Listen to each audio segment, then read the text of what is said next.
On today's episode of Tone Productions, we'll be looking at the Tone Geek box-a-lator. So first off, a big thank you to Ryan for sending this my way. He sent this a while back. I'm a little behind, had a lot of unfortunate personal stuff going on we won't really get into. But we're here today and we're here to do it. So the cool thing about the box-a-lator is it's a line driving kind of effects loop in a box. You can use this with the effects loop of your amp for a non-buffered loop. You can use it to drive a quiet pedal or one that has a lot of volume loss. Some phasers have a perceived volume loss, tremolos, or your board as a whole. Anything that you want to drive the line on and put this in between something. So for today's example, we're using my 2-rock, which is a unbuffered effects loop. And the thing with that is it wants a lot of signal on the way back in. So your typical effects units have a tough time, except for maybe rack gear, driving that signal back into the amp to get it to the level it wants to be at. So today we have my DD7 and my H90, which you can see down here on the board on either side. And those are going into the loop of the box-a-lator off of an input I have on the side of the board over here. So let's listen to this without the box-a-lator on. It's going to be a lot quieter than it will be once we kick it on. And that sounds a little like this. Right now we're in a drive setting. I've got my HRM on as well as my brother's AM. And it sounds a little...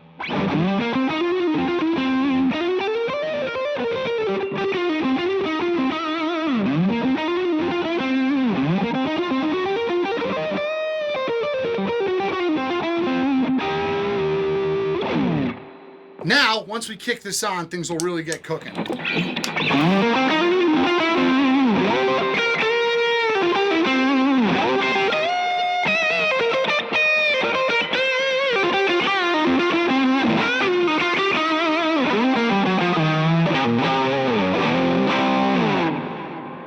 So you can already hear those delay trails. Now how we're doing this is we have the recover set very high and the drive set very low. The reason for that being is we want pristine repeats on this. Too much drive going into the front end will overload the front end of your delay pedal or whatever it is you have, unless you set the input gain accordingly on it. And we'll show you an example of that right now. If I crank up this drive knob and you look at the top of the H90, you'll see the signal turn red.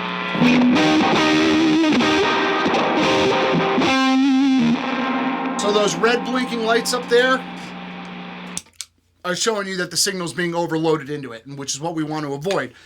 So to combat that, we're going to turn the drive knob back down. And the recovery again is all the way up because we were driving an unbuffered effects loop here, and I like the sound of it kind of pushing the power amp a bit more.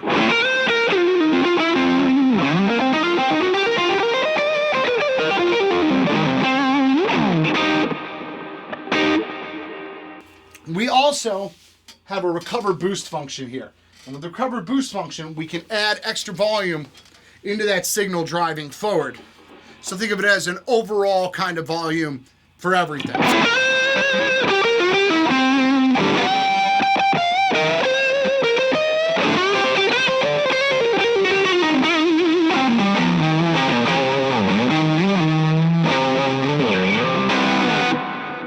Cool.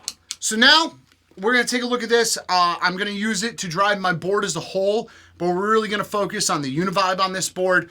It's a vintage-inspired funky vibe, and there is a perceived volume loss, although there may not actually be one in real life. We're going to use this to kind of drive the board as a whole to bring that signal recovery back up. We'll see how that sounds. So let's check that out. All right, so the way we have this set up now is the box-a-lator is basically running straight from my guitar to my amp. Well, technically it's running out to an interface to switch between the amps, but for the purposes of this demo, it's running from my guitar to my amp. My entire pedal board is now in the loop of the box-a-lator. I find that the Univibe can have a perceived volume loss at times. So right now I have a blues breaker set up with it, which can also sometimes have that kind of sound. It's the dualist, the heavy hand side, which is a blues breaker, and then the funky vibe. So here is my clean tone on its own. And this keeps my guitar out of the loop of those pedals and also applies a buffer.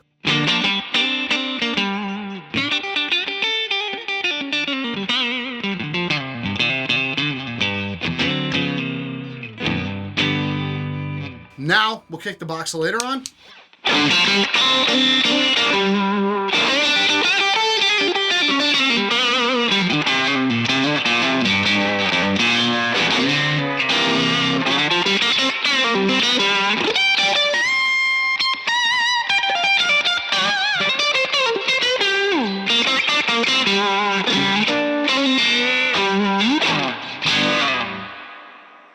And now, again, you'll see the drive side in this is a little bit lower. The reason for that being is you're going to put too much input gain into your drive pedals.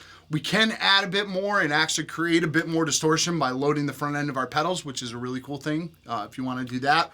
Pull a little more drive out of them. It's like basically using, gain staging or stacking when you use 2 overdrive pedals. Can still do that. But the cool part is with the recovery boost here, we can kick this up a bit more now. And now we are driving straight signal to the front end of my amp. It's basically a clean boost to the front of the amp after the rest of my effects. And so now we're slamming the front end more.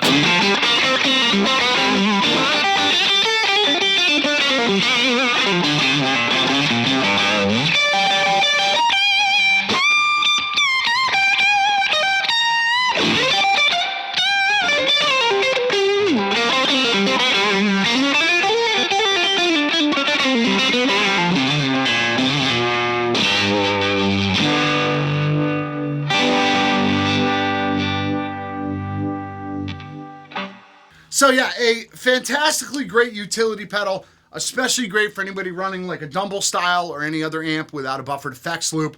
That's a really great purpose of this, and again, what I use it for at the beginning of this demo. Highly recommend it. It's very pedal board friendly, or even, you could set it on top of the amp if you really wanted to. It doesn't take up as much space as one of the dumble style rack units would. A very fantastic pedal. John Mayer uses them pretty often on his board for the same reason. You can put it in with a envelope filter pedal, and you can drive the front end of the vocal. Actually, let's check that out really quick. We'll do that because I have that. So we click this on. So now, by increasing the drive, we'll increase when the envelope opens on this. So now if we turn this down, we're going to get less.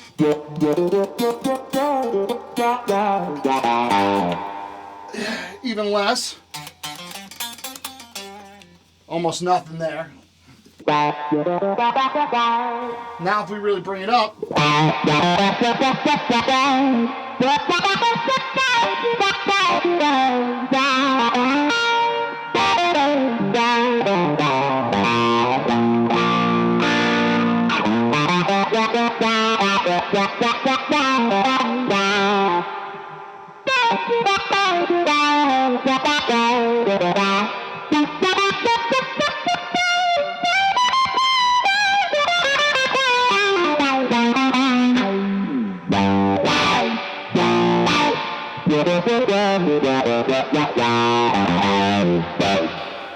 Yeah, a great little added bonus there, little extra feature.